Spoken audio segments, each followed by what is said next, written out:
Hornets' nest. Before we proceed for the session, let me have this opportunity to thank AIOS Scientific Committee for giving me this opportunity and Team Ajanta for organizing and sponsoring this educational activity. So I would like to welcome my eminent chairperson for today's event, that's Dr. Kirti Singh ma'am and Dr. Rajul Parekh sir. Not wasting much of time, let me call upon Dr. Kirti Singh ma'am to take her first talk, that's Beyond IOP.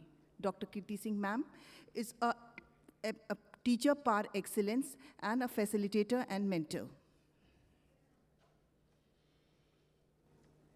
And of course, she needs no introduction in the field of glaucoma.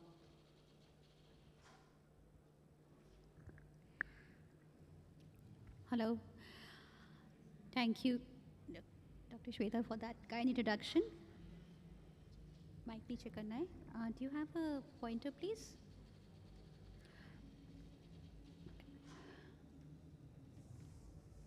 Thank you. So we just had a glaucoma session and another glaucoma session, and I thank AIOS and the Ajanta team.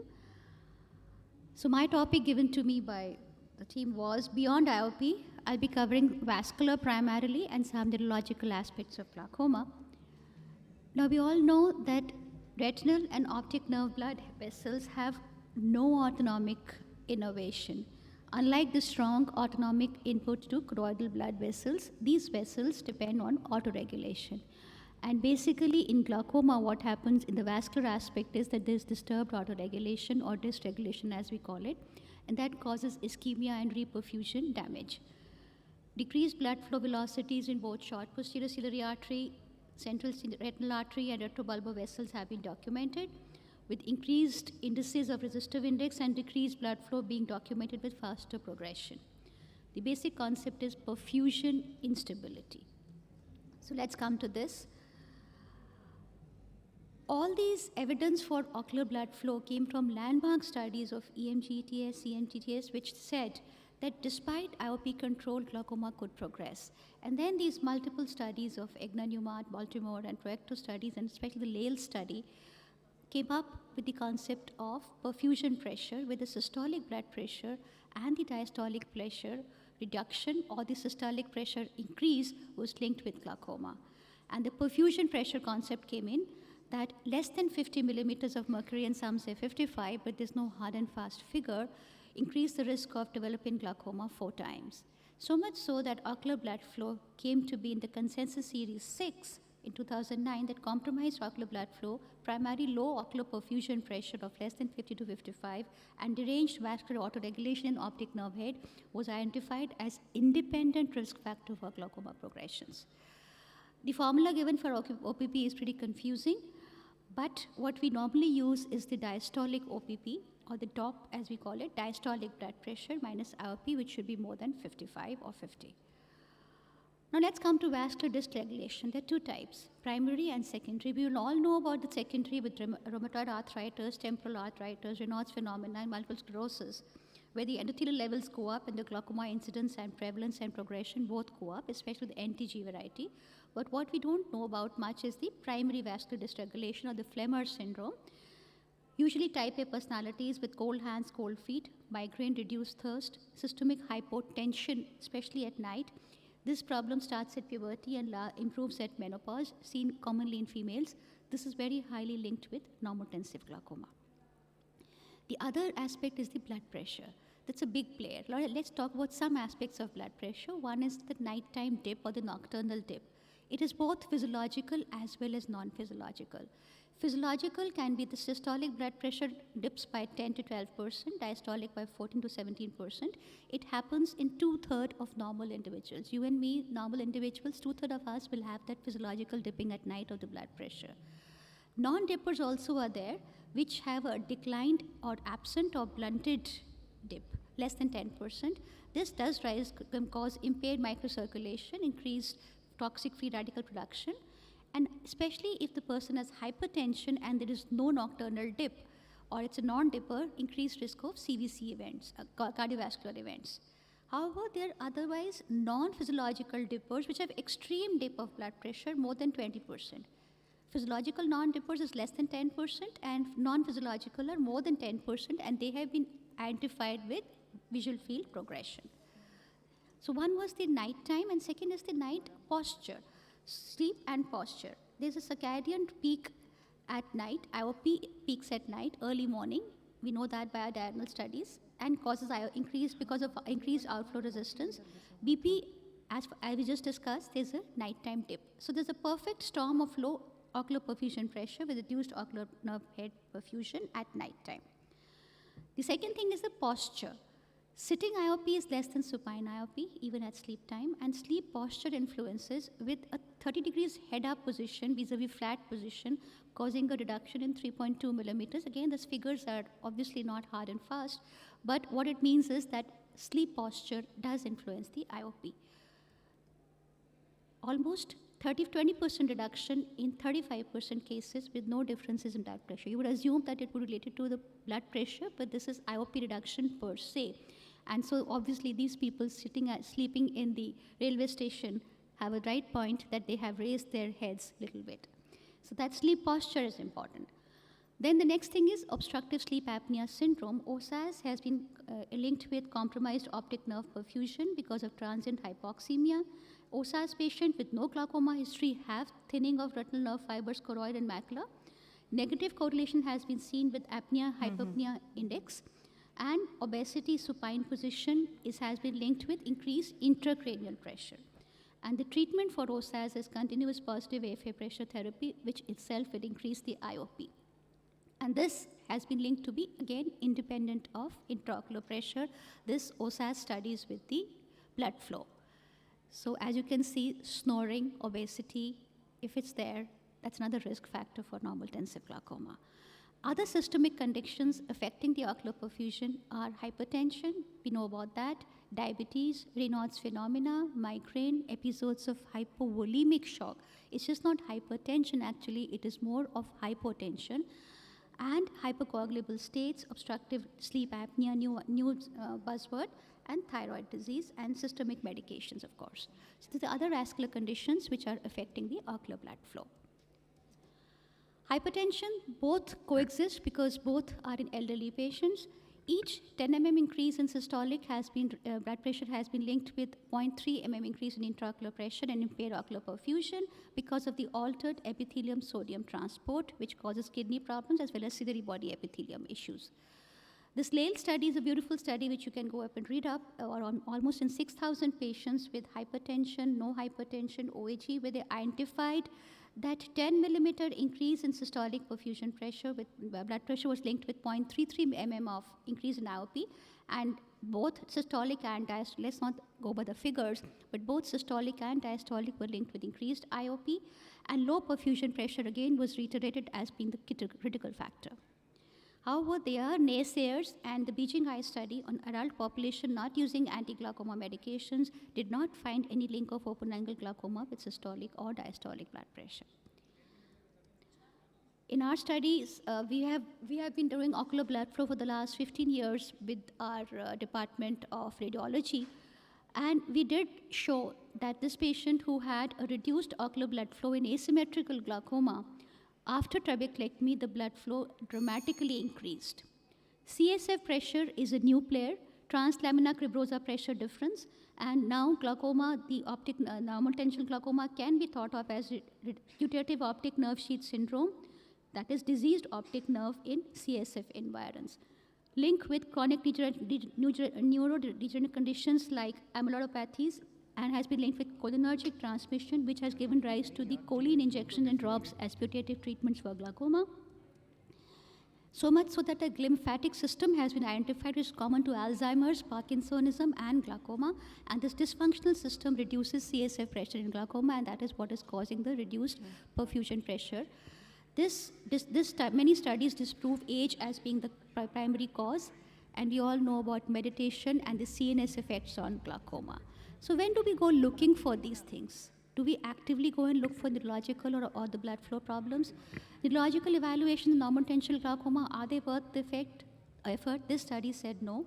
Only when you have red flag signs, when you have glaucoma younger than 50 years, poor visual acuity not commensurate with the glaucoma, neuroretinal rim pallor too much, visual field defect again not commensurate with the disc damage. These are the red flag signs. So clinical take-home messages, hypertension if the patient has, which is again very common, avoid over-medications, diastolic blood pressure should not be lower than necessary. If nocturnal dip is there, BP medicines need to be shifted from evening to morning. Try to do a phasing where 24-hour BP check and and do a diurnal control. Meds, carbonic acid inhibitors, and the aspects which work at night may do better, and try to avoid the drugs of the blood pressure at night. Thank you so much. If anybody of you who wants to read these, you have the Arctic Major Review in DGO. Thank you. Thank you, ma'am. Indeed, it was a very nice presentation. Ma'am, there is one question. How often do you ask your patients to undergo sleep study once you see that they are progressing? So what is your first diagnosis? Do you take it as a diagnosis of exclusion? No, sleep studies, number one, I don't have the facility for doing sleep studies. What I do have the facility of doing is the diurnal control of pressure or diurnal variation. So I do a diurnal control where I do a phasing, where I measure the blood pressure at different intervals, including the early morning at night and the IOP. Only for those patients who have obesity, who have the sleep apnea syndrome, and then they get the sleep studies. But again, it's not possible for me to monitor the sleep apnea at night because of the environment. But these are new things coming up. Basically, it's all lifestyle. Reduce the obesity, have a proper posture, circadian rhythm, it goes back, sleep in time, sleep well. This is basically all that, which is the nutshell which comes up to. Yes, ma'am. Thank you, ma'am. Now, may I call Shweta, just for sleep, the American Chess Association has a very nice top bank questionnaire. It's a very simple 8 questions, and each has one score. So anybody who is in more than 3 is suspect, more than 5 is definite obstructive apnea. Yes, sir. So, and I don't know in other cities, but I'm sure Delhi, Mumbai, definitely there are lots of centers who do the sleep study. Okay, sir. Yeah, Then, but in my it center, comes- I it don't comes have that. with the, Of course, it's done. Sleep. A lot of centers are doing sleep Yes, studies. lots of Especially the centers. pulmonary people, So they are you doing can, sleep in fact, studies. Mumbai, so there are people who they go to the home sleep study also. So they go home, give the machines. The next day they take machine with the data, Yes, sir. and within 3-4 days they give the results. Sir, and it's- what is your experience regarding the getting this sleep study? How frequently do you So recommend? what we do, the patients who are progressing with the normal IOP, first we do the diurnal pressures, and I take the effort to check the pressure myself at the night. We admit in the nearby hospital. I check the pressure at night and early morning. If the pressures are normal, then or if the stock bank questionnaire shows more than 3, those patients I send for the sleep study. And lots of patients, I'm not talking only glaucoma perspective, overall perspective, the improvement is significant because studies have shown that their systemic disease also get well controlled once their obstructive apnea is under control. So it's really beneficial. Okay, sir. So now may I call upon Dr. Rajul Parikh, sir, since he has to go for some session. So we are just interchanging the sequence. So Dr. Rajul Parikh, sir, again needs no introduction in the field of glaucoma. Through his exemplary work, he's been a source of inspiration for all the young brigade. Sir, the dais is yours, sir.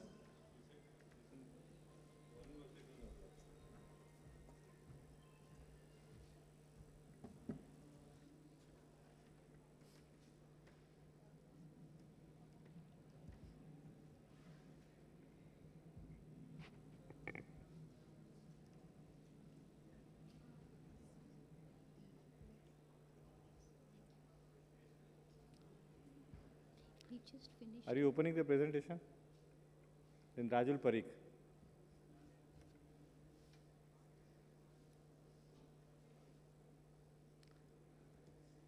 Not this one. Any questions from the audience till Dr. Raju's Yeah. slides load? Yeah, Yeah. please, Rajul Parikh. Thank you. Good afternoon. So the Shweta has asked me to talk about the newer development in glaucoma diagnosis. So in next 6 minutes, I'll try to cover the most important. There are too many things happening, and it's impossible to cover. I'll just try to give the overview. So if you look the last seven decades, we have moved from the Shior's application, which is gold standard. Now we have sensors, and the research is going on along with the IOL or glaucoma device that we can measure actual 24 hours IOP. From kinetic perimetry, we have moved to the conventional perimetry, gold standard, Humphrey octopus, and to the virtual perimetry, which is available with the threshold program. So just one IOP.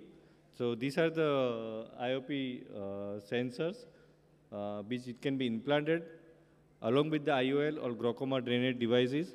The human trials is going on. So people have published case reports and all that. I'm not interested. So we have waited for the long-term data, and then we will able to measure actual 24 hours IOP. Currently, we have triggerfish contact lens, which doesn't measure the IOP.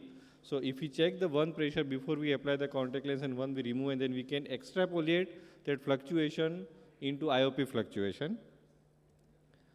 In perimetry, the previous session we had the newer algorithm, this 24-2, which is combined the 24 days, the Humphrey, and they've taken the extra points of the 10-2 for the early glaucoma, because some of the studies have shown that in the early glaucoma, 10-2 picks up the scotoma, which can be missed by 24-2 because they have a 2-degree points apart rather than 6 degree, which is in the 24-2. So this is the 24-2C. Then we have, and you can see one example. This is 24-2, which has not picked up. 24-2, he has picked up the scotoma. So if we do only 24-2, we may miss. So otherwise, you can do 24-2 and then 10-2, and you can get more or less similar data, but it's time consuming.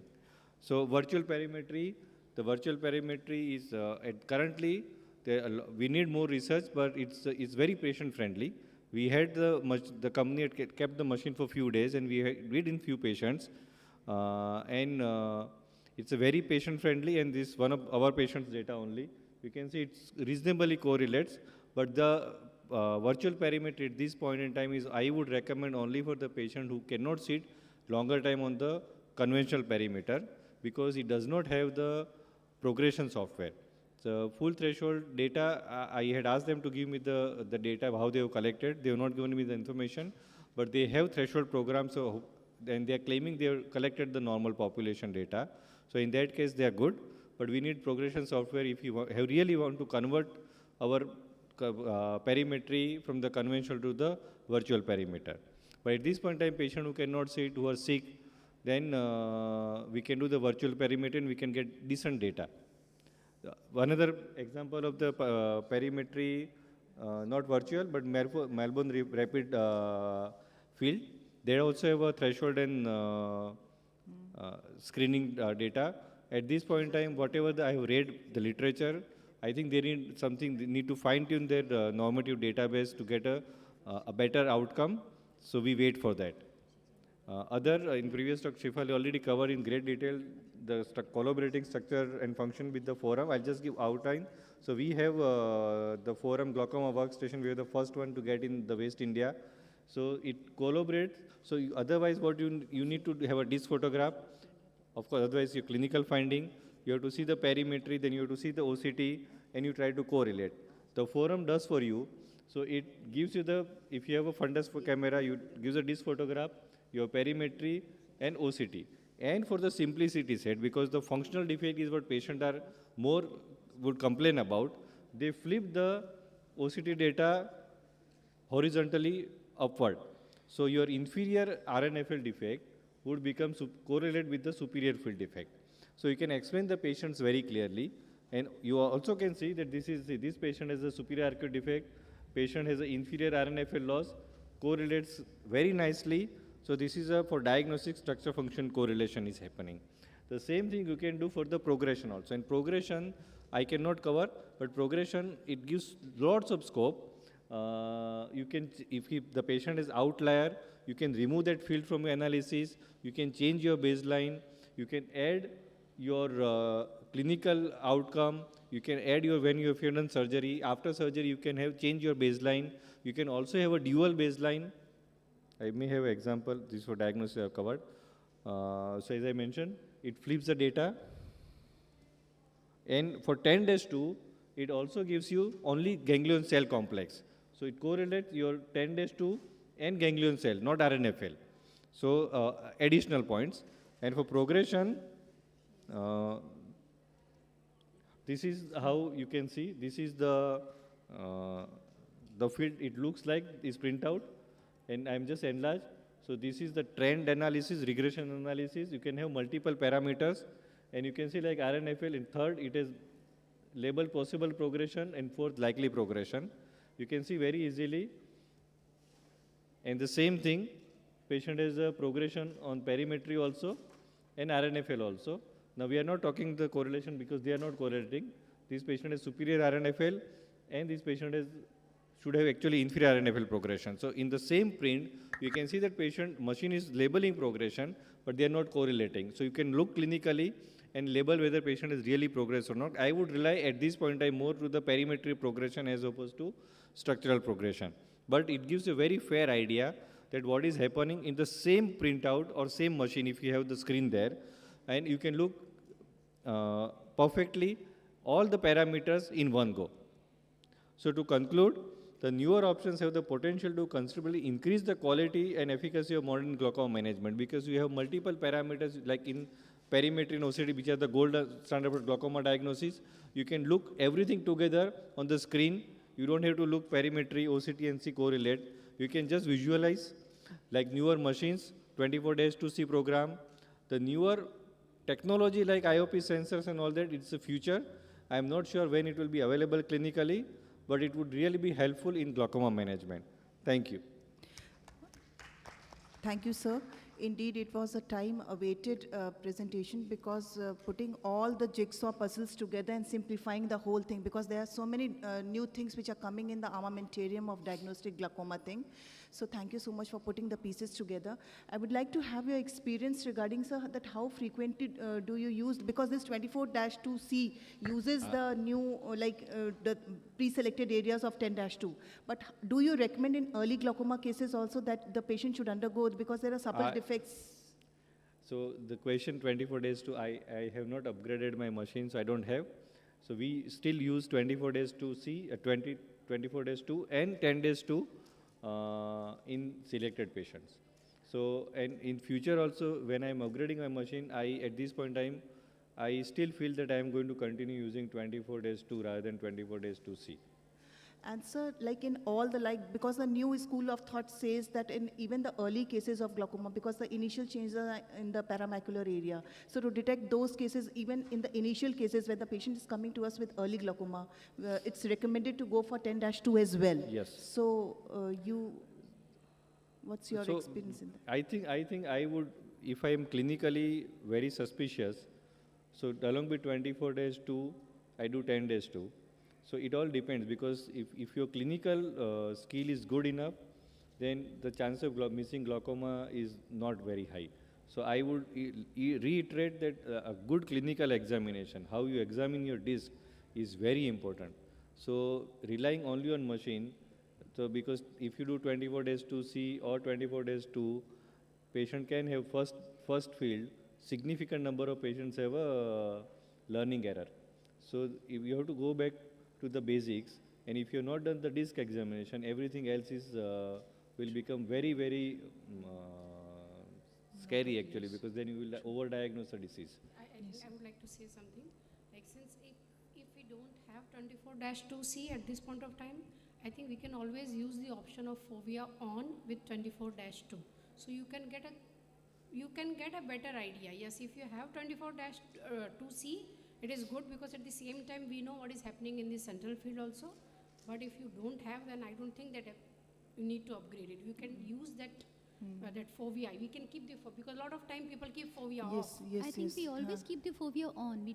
Unless a patient has a problem and they cannot fixate, it's A always lot of time on. the usually. fovea PPP, Okay. yes. No, we do have 24-2C. Maybe you have to go Yeah, ahead. please. We do have 24-2C, and we've been doing it for the last 1 year.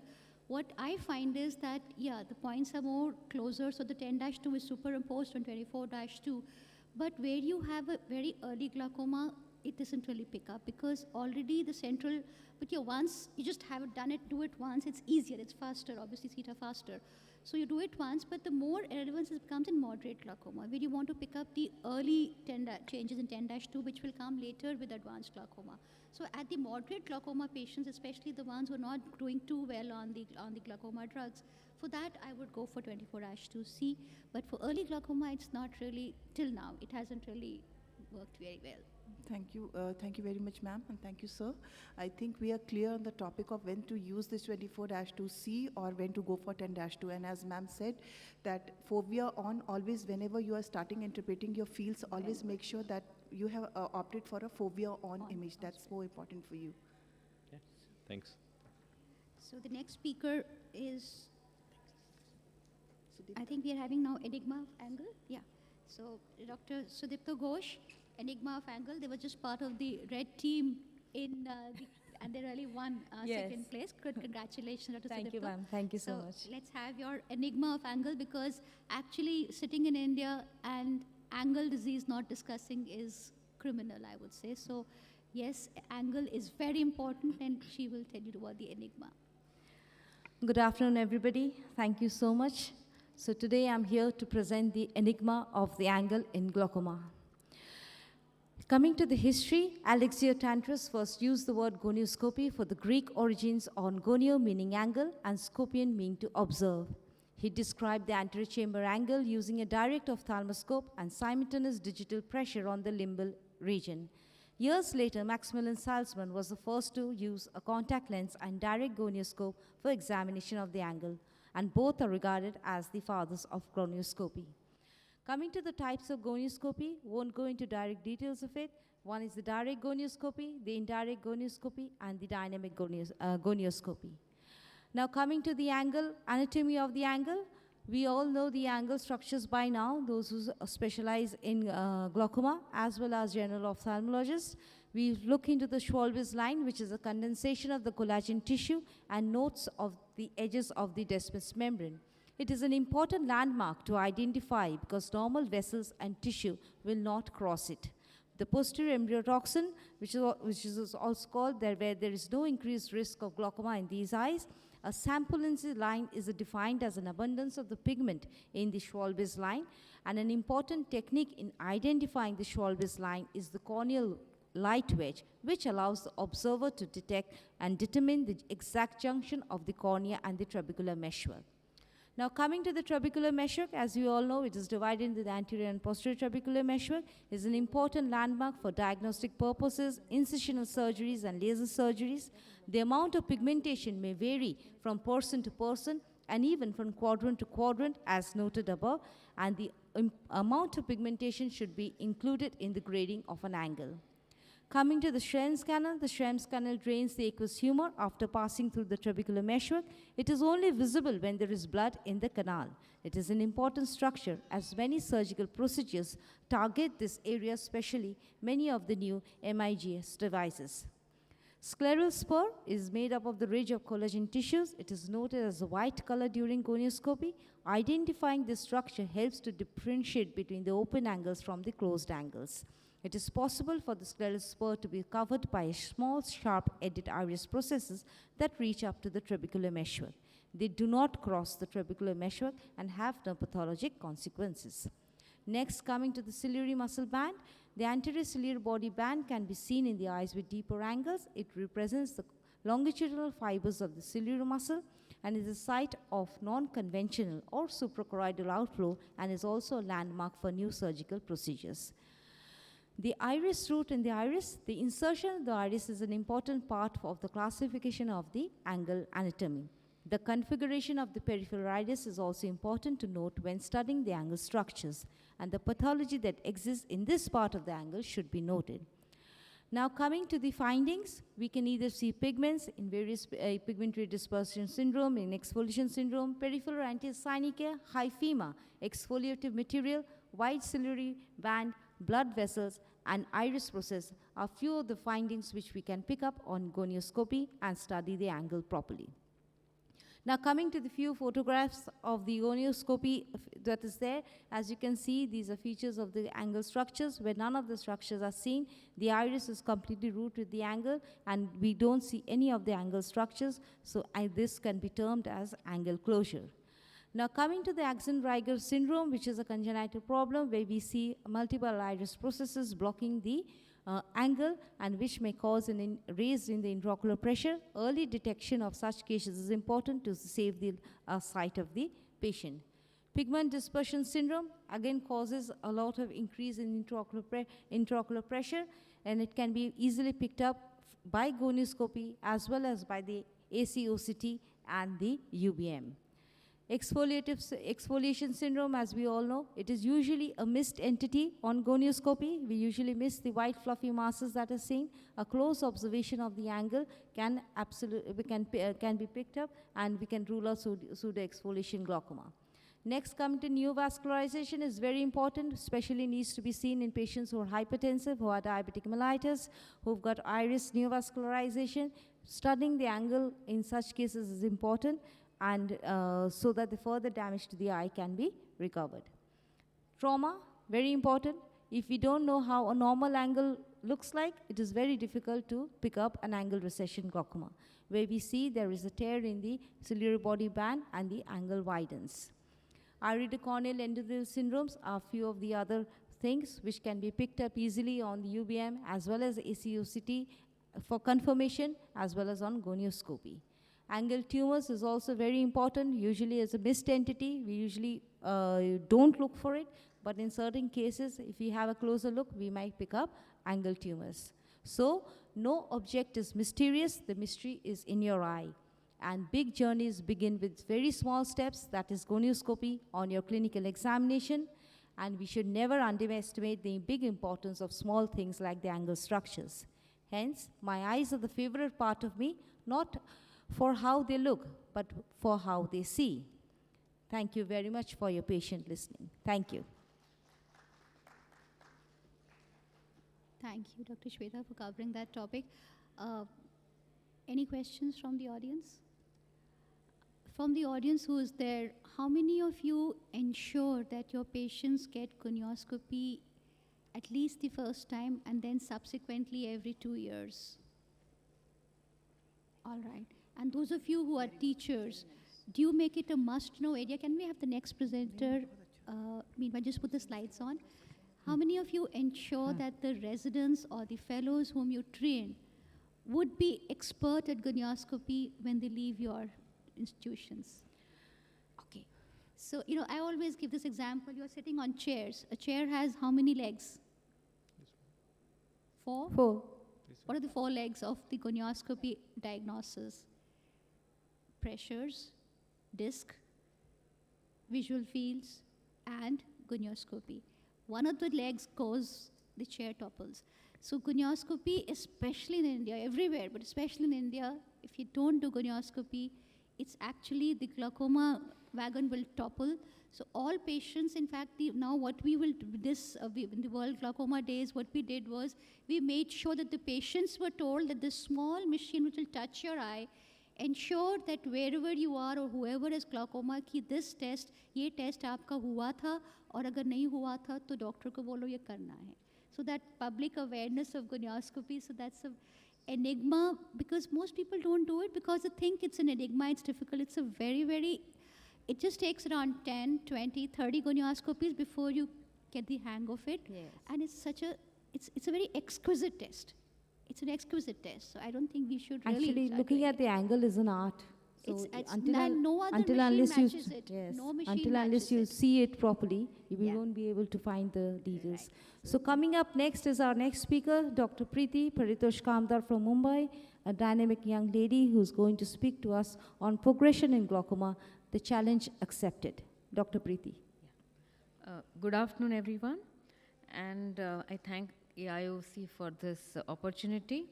Now, determining if a patient's glaucoma is stable or not is one of the most frequent analyses we perform in our clinics, and believe me, it's a challenge. Arriving at the correct answer is important because failure to recognize progression is like one step towards blindness. And conversely, incorrect diagnosis of progression can lead to decisions involving even surgery. So,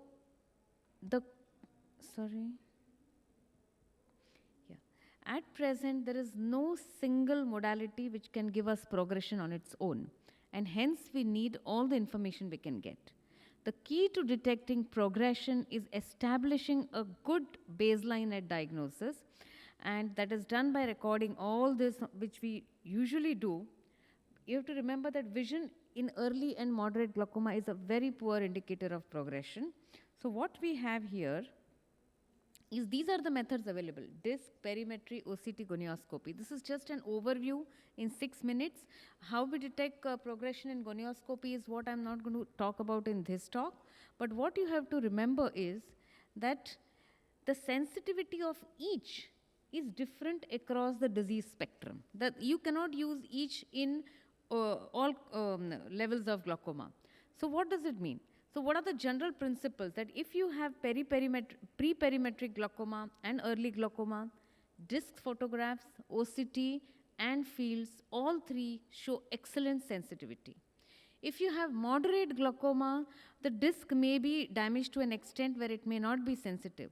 And in advanced glaucoma, OCT, disc photographs, they are all useless. Perimetry is the only thing which you have to assess progression, and that along with vision and intraocular pressure monitoring would give you a good idea whether the patient is progressing or no. When we come to the discs as a method of detecting progression, so this is the disc of this person in 2015. She underwent iridotomy elsewhere, which was not very well done, and the IOP remained high persistently after iridotomy, and this is the change. Now this is very subtle. Using COVID as an excuse, she did not come to me for 2 years. So this is 2017, 20 till 2019, the disc was exactly like this, and this is what happened in Jan 2022. Now this does not require disc photographs. It's in your face, this kind of progression. But there is a different kind of progression where now this is a large disc with a large cup disc ratio. This is taken in 2013 and this is 2019. There is a very subtle difference, and this is progression. Mind you, the pressure was always borderline. The fields are even normal now, but I know that this is progressing. No amount of good disc diagrams will tell you this for sure. So disc photographs are very useful in detecting progression. Most patients, most clinics, they have OCT and they have perimetry, but they don't have good instrumentation for disc photographs, and it pays rich dividends. However, when in advanced glaucoma, as I said, when there is a complete optic nerve damage, they are of no use in diagnosing progression. However, I have to tell you that this requires a kind of discipline, that no matter whether you feel that the person is progressing or not, take a disc photograph, and over the period of years, you'll be able to detect progression in patients in whom the changes are very subtle and very slow. Now, when you use OCT as to detect progression, so one is look at the right eye and the left eye. The right eye, it has reached a floor effect. Even if the patient progresses further, he keeps on losing fields further, this is not going to change. But if you look at the left eye, the superior RNFL is very robust and definitely can be used. And even in the inferior part, it has not yet reached its floor. Floor effect is the level at which any further damage will not cause any change in the RNFL. That's the floor effect. So the inferior part has not reached a floor effect. The superior is in fact normal. So in the same patient, you will use two different modalities to detect progression. In the right eye, OCT is useless. Mostly it's going to be perimetry. And in the left eye, yes, perimetry, OCT fields, all three. Okay, so now this is one gentleman who has ocular hypertension, pressures remained around 28, 29. If you see the inferior clock hour, it is 111 in this visit. After 6 months, it is 119. And after another 6 months is 103. So the question is, if you do not have too many, you just have 2-3 scans, how much change is significant? So because the resolution of these machines is 5 micron, ideally it should be 5 microns. But that's not what, you see 10 to 15 microns of progression, and it's not real progression. I have half a minute. Yeah.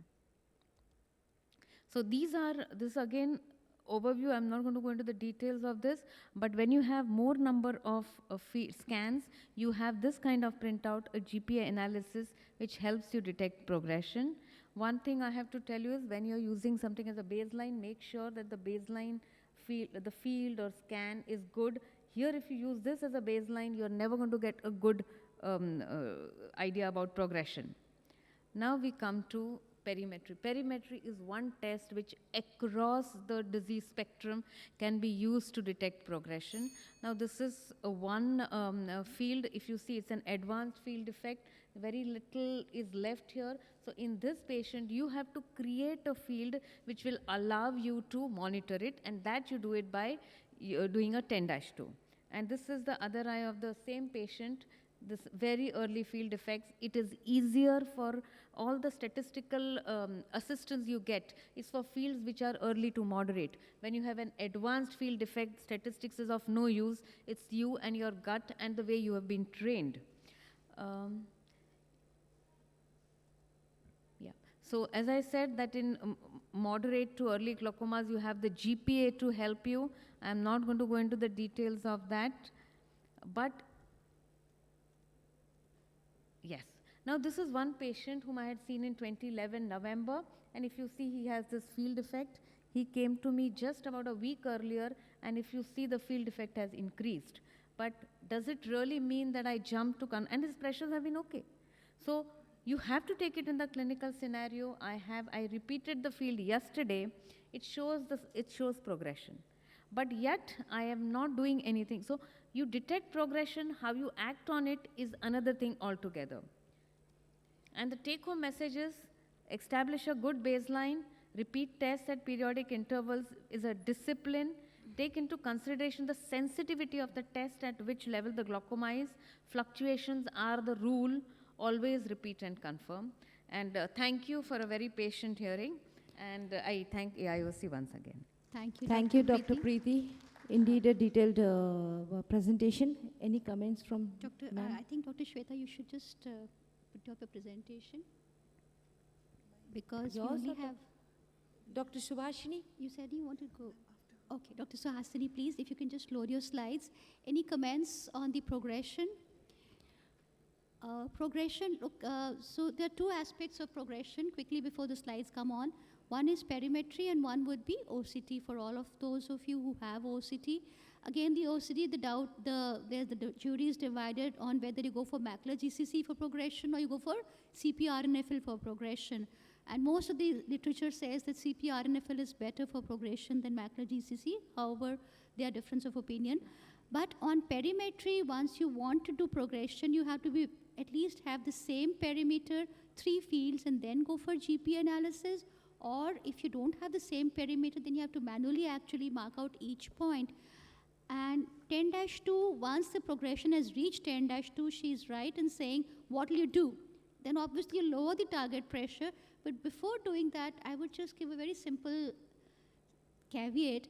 Always ask for adherence issues. Very often the patient is not putting the medication and the progression is because of those issues. So before we go for a further surgery or more drugs, ask for adherence. I think we'll come to the topic later on.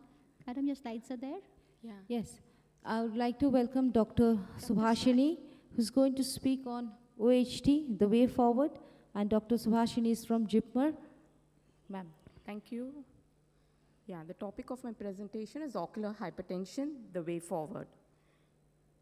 We know the definition of OHT is intraocular pressure more than 2 standard deviations from the mean of a normal adult population with normal fields and normal optic disc.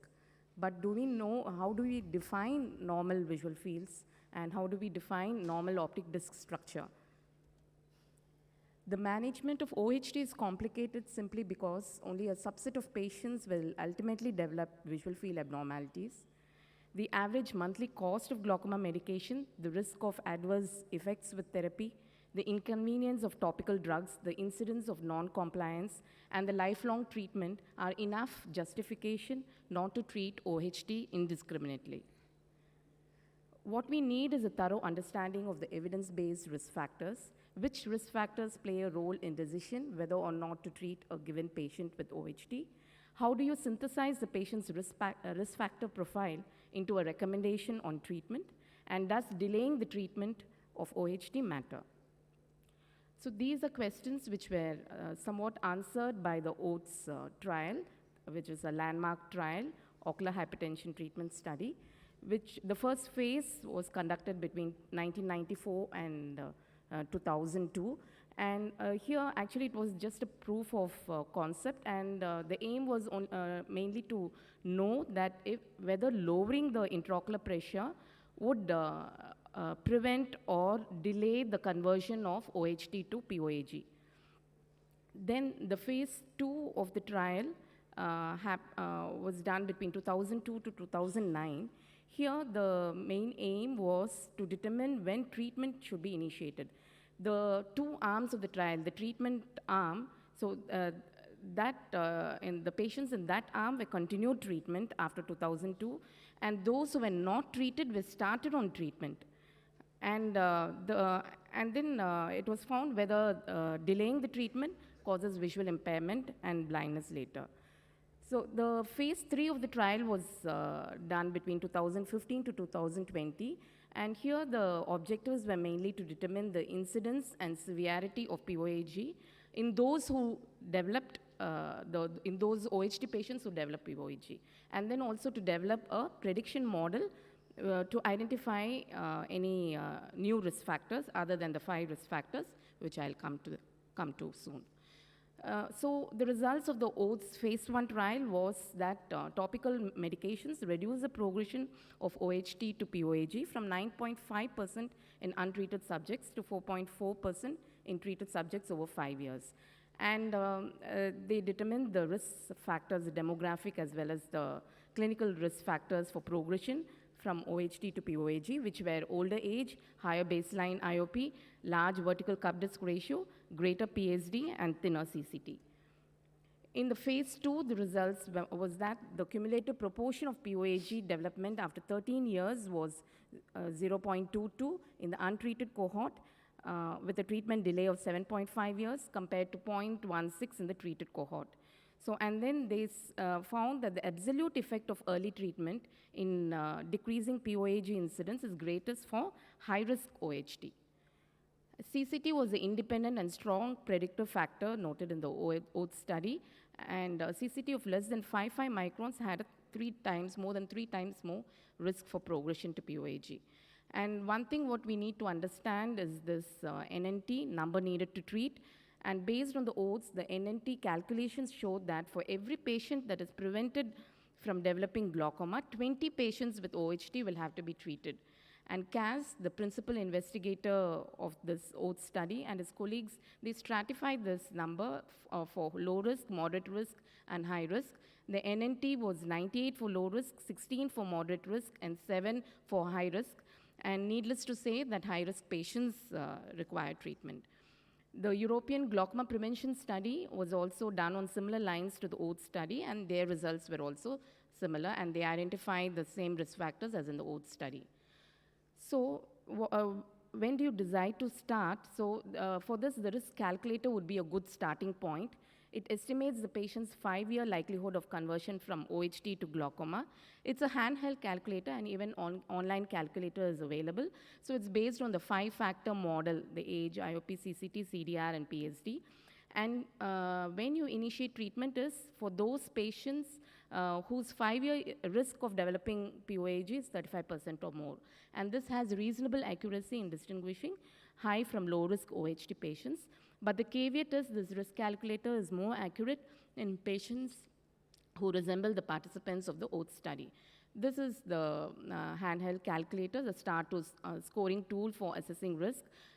You have to enter all these values, the 5 risk factor values, and then it gives the probability of conversion in 5 years in percentage. And if it's more than 35%, you need to consider treatment. Myopia, race, cardiovascular disease, family history of glaucoma, and diabetes were not found to be risk factors in the prediction model for OHT. There were no definitive answers, especially in relation to diabetes. There were actually cost-effectiveness model studies which were done, one from United Kingdom and Netherlands, and they felt that OHT patients who were treated when the pressures were about 21 millimeter mercury, this appeared to be actually cost-saving. And one other modeling study suggested that laser in preference to medication would be cost-effective.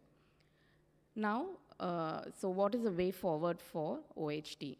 So when to treat and when to just wait and see. So the high-risk group, that is when RNFL and PPA changes are there, when the IOP is 30 millimeter or mercury or more, IOP 26 or more and with CCT less than 555 microns, or vertical cup disc ratio of 0.4 or more and CCT less than 555 microns. In these cases, treatment is recommended. And in moderate and low risk can be monitored. Moderate risk can monitor yearly, and then treatment is withheld until damage is documented. In low risk, even you can monitor once in 2 years, and mostly does not require treatment. So considering the target IOP when you decide to treat this high-risk OHT, a change of intraocular pressure is more important than a specific level. So you don't have to aggressively reduce Dr. to Swasti, 15 please wind millimeter up. mercury or Please more. wind up. A reasonable aim is 20% reduction. I'm finishing, ma'am. Yeah. So an informed discussion of the risks and benefits of therapy should be discussed with the patient. When considering treatment, the clinicians must also weigh, besides the known risk factors, the life expectancy, the quality of life issues, and the patient's desire for therapy. So in summary, ultimately, the decision whether to initiate treatment or not in OHT is the patient's, and there is a continued need for pragmatic RCTs and cost-effectiveness studies using realistic everyday data. Thank you. Thank you so much for that very informative talk. And yeah, ocular hypertension, thankfully, I don't know how much do you actually see. Please, meanwhile, I was just introduced Dr. Shweta, the actual driving force, and she's the one who made us all go into the hornet's nest. So Dr. Shweta Tiwari from Lucknow, she'll be talking about the Compliance compliance, conundrum which of is a- anti-glaucoma which medication. is one of the most important things, compliance, how to make the patient put the drug. So since till she loads the slides, how many of you actually see OHT? Yes. Yeah, this is the Just last another session. 5 minutes more. This is the last one. Yes, are your slides on?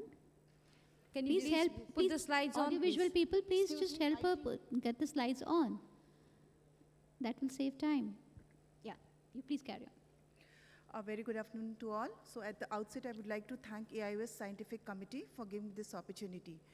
Going to the last topic for today's session would be compliance conundrum of AGMs. That's what? That's something which is very important when it comes to the management of the glaucoma patient, because we might think that our patients are progressing, but actually they are not. It's something else to do.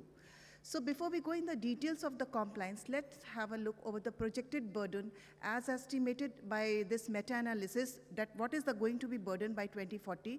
It's going to be a huge number, that is 66.83 million people might suffer due to glaucoma and glaucoma-induced blindness. And when we talk about the Indian scenario, the major challenge is basically about the detection and treatment of the patients who are getting diagnosed with disease. Now, what about the challenges in glaucoma? Basically, besides the detection, besides the understanding the pathophysiology and opting for the correct medical management or surgical treatment, the basic thing is that the compliance to the treatment. Your patient needs to comply, or your patients need to adhere to the treatment, because understanding about the glaucoma disease per se is very important when we come to talk about the awareness of the glaucoma, because ignorance led to the poor health-seeking behavior as done by different studies. So we have an additional responsibility as a glaucoma people, that we make a patient compliant, adherent, as well as persistent. So what do we, basically we need to answer one question, that does compliance is going to really affect the treatment protocol? And the answer to this question is definitely a big yes, because if the patient is not compliant and we are thinking that the patient is progressing, there might be unnecessary changing or addition of the AGMs, causing burden on the pocket as well as giving a compromised quality of life, putting the patient to unnecessary investigations and making sometimes a wrong surgical decision as well. So Now, simplifying the terminology, what I was talking about, the compliance. Compliance is basically a unidirectional flow where the healthcare provider is posing his recommendations or the treatment protocol over the patient, not making a patient party to it. But adherence is something when the patient is always, he's giving a mutual, virtual, I can say a verbal contract that, okay, he is yes to the whatever treatment the healthcare provider is going to give to the patient. So talking about the goal of the treatment is not only about preventing the vision loss. It's something to do beyond that, that's providing a good control of pressures as well as providing a good quality of life to the patient. So there are certain questions. Before we write a glaucoma prescription, we write the drugs on the glaucoma prescription, that the questions we need to ask ourselves. Is this the patient first glaucoma treatment? Because definitely we need to spend some more time for that patient. Does this patient takes more than one glaucoma medication? And what are the other systemic medications which the patient, the drugs we are going to write, they are going to interfere with?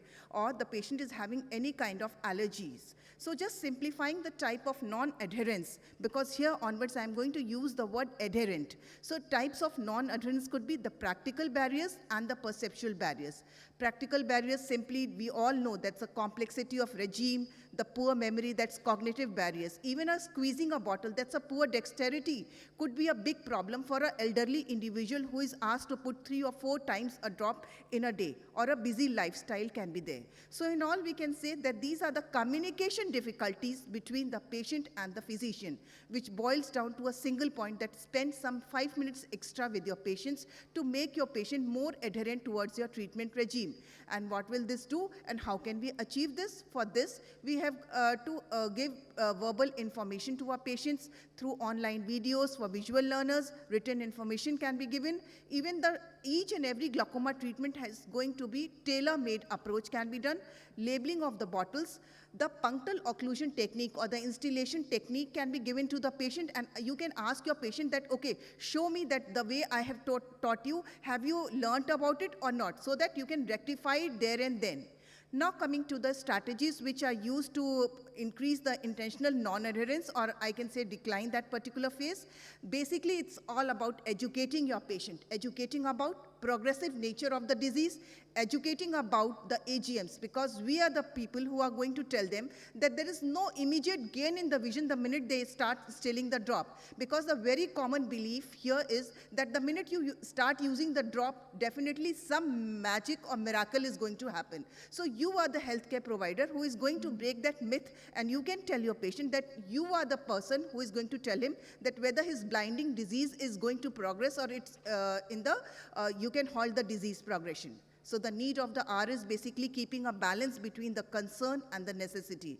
The concern of a glaucoma patient is definitely side effects, disruption of the daily activities, drug not being effective, and glaucoma is asymptomatic. Again, coming back to the nature of the disease. I am sure that none of us would like to have any of our patients having such clinical eyes. So in all, we can say that always, one more thing before I conclude the talk, that we have to take care of the preservatives. It's not always the drug which is causing the allergy. We have to take care of the preservative component as well. So to summarize, I can say that detection, assessment, proper strategy planning, and educating your patient gives you a good follow-up with the reassurance, always making a good and adherent patient to your treatment. Thank you very much. Excellently presented, Dr. Shweta. Gives us the waterline as to what needs to be seen and what not. The other session people We would have like come, to, yes. we have to vacate. But as this thing, a very important topic was covered, because whenever we treat glaucoma, it's primarily a medical disease now. Take time to explain to the patient that this magic will not happen, the vision will not improve, but the vision will remain as it is. The drug should be taken, and the side effects, the moment they perceive it, they have the option of switching drugs and changing. Because very often the patient will disheartened and just move out, and they will not come back to you. Thank you so much. And to end this session, I would like to thank Ajanta Pharma for giving us this opportunity to be on the podium. Thank you, AIOC 2022, and thank you, our learned audiences. Thank you very much. Yeah, wonderful academic event. Thank you, Ajanta Pharma. Thank you.